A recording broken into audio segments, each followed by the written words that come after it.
Assalamualaikum warahmatullahi wabarakatuh.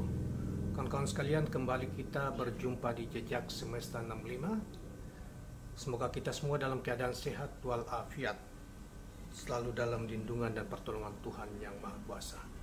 Kawan-kawan sekalian, kita masih berada di jalur di tema-tema tentang Capres dan Cawapres dan kegiatan-kegiatan mereka, baik itu kegiatan Capres, kegiatan Cawapres, bahkan kegiatan para relawan di lapangan untuk memenangkan pertarungan mereka, sekaligus mereka melakukan adu strategi konsolidasi untuk mendapat simpati dari rakyat terhadap Capres dan Cawapres yang mereka tawarkan. Saudara sekalian, saya kembali ulangi bahwa Capres dan Cawapres yang lagi kira-kira kurang lebih 2 minggu lagi akan didaftarkan sebagai Capres Cawapres pada Pilpres 2024 yang akan datang, tepatnya pada tanggal 19 Oktober 2023 yang akan datang. Awal pendaftaran, pembukaan pendaftaran di KPU yaitu kurang lebih selama seminggu, yaitu tanggal 19 sampai tanggal 29 kalau tidak salah, ya, kurang lebih 10 hari aja masa pendaftarannya ya.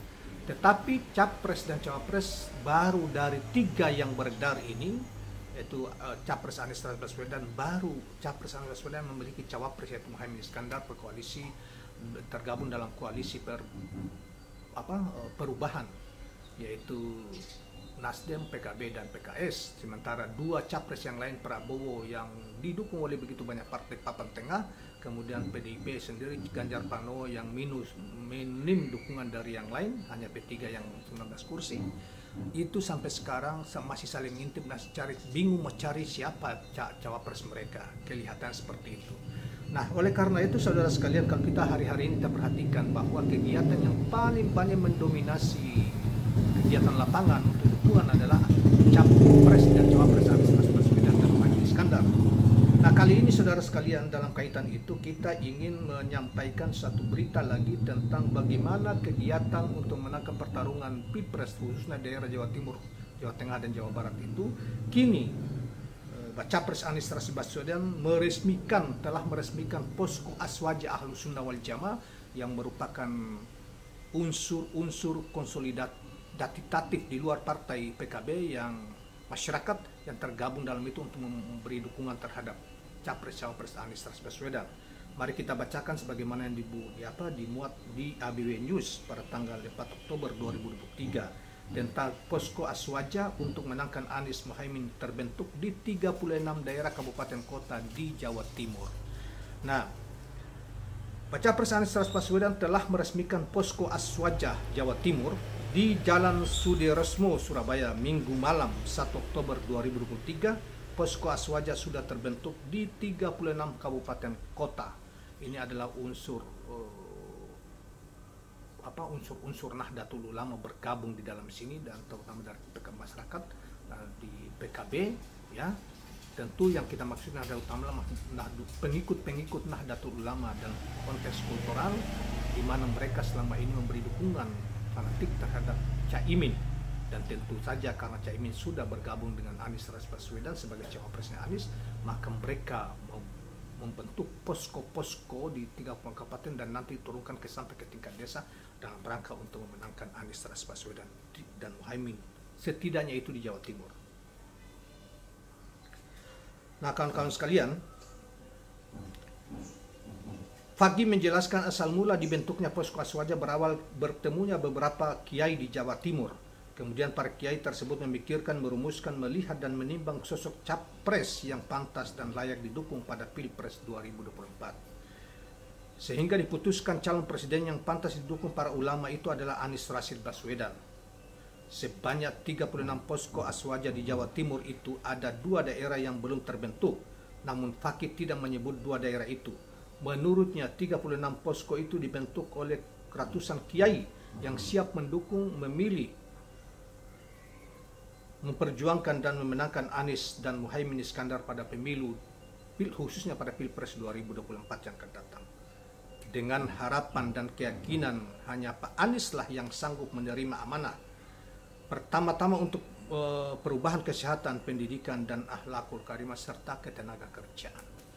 Saudara sekalian, Anies sebagaimana di berbagai tempat bahwa memang menyampaikan gagasan-gagasan perubahan tapi mendasar bagi kebutuhan perubahan rakyat Indonesia, yaitu di sektor kesehatan, ya, perbaikan sektor kesehatan sehingga orang betul-betul terlayani di dalam ketika orang sakit dan ketika orang sakit tidak diperas di dalam rumah sakit. Praktek selama ini kan itu sering terjadi, orang masuk rumah sakit keluar jadi miskin, itu istilah Anies Baswedan. Yang kedua adalah soal tenaga kerja. Inilah yang paling banyak kekecewaan masyarakat yang tidak memiliki pekerjaan karena ingkarnya pemerintah Jokowi menyiapkan lapangan kerja 10 juta lapangan kerja, itu kan ingkar, dan justru itu hanya disiapkan pada tenaga kerja asing yang datang ke Indonesia di sektor pertambangan misalnya. Dan yang lain adalah sektor bahan pangan yang murah, ketersediaan bahan pangan yang murah. Itu yang dijanjikan oleh Anies Baswedan, dan kemudian juga tentang pendidikan yang meliputi semua kalangan masyarakat. Itulah yang sangat ditekankan dalam isu perubahan yang digiring oleh Anies Baswedan. Nah, oleh karena itu kawan-kawan sekalian, tentunya dalam konteks politik, hukum dan lain sebagainya, kita sudah dengarkan bagaimana pandangan-pandangannya ketika diwawancara oleh Najwa Shihab maupun forum-forum menghadiri forum-forum yang lain yang sangat brilian yang disampaikan oleh Anies Baswedan. Tentu itu yang makronya, tetapi yang mikro teknis untuk keperluan masyarakat ada kesehatan, pendidikan, tenaga kerja, dan pangan yang murah dan tersedia di mana, termasuk juga sumber-sumber ekonomi yang lain. Nah, termasuk juga tenaga kerja ya, mengisi relung-relung masyarakat yang kira-kira tidak memiliki pekerjaan karena tidak tersedianya sektor-sektor untuk menyerap tenaga kerja.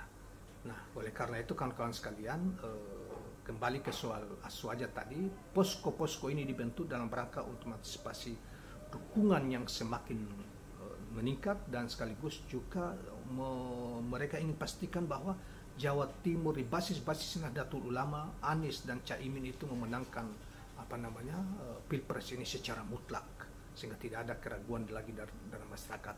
Dan ini sebagai wadah sosialisasi terhadap Anies maupun Caimin tentunya khususnya di kawasan Jawa Timur. Karena ini kita bicara tentang Jawa Timur, dan beberapa waktu yang lalu Anies telah meresmikan posko-posko tersebut. Baiklah kawan-kawan sekalian, semoga menghibur apa yang kita sampaikan ini dan mencerahkan, dan saya berharap jangan lupa subscribe, like, dan share channel ini. Assalamualaikum warahmatullahi wabarakatuh.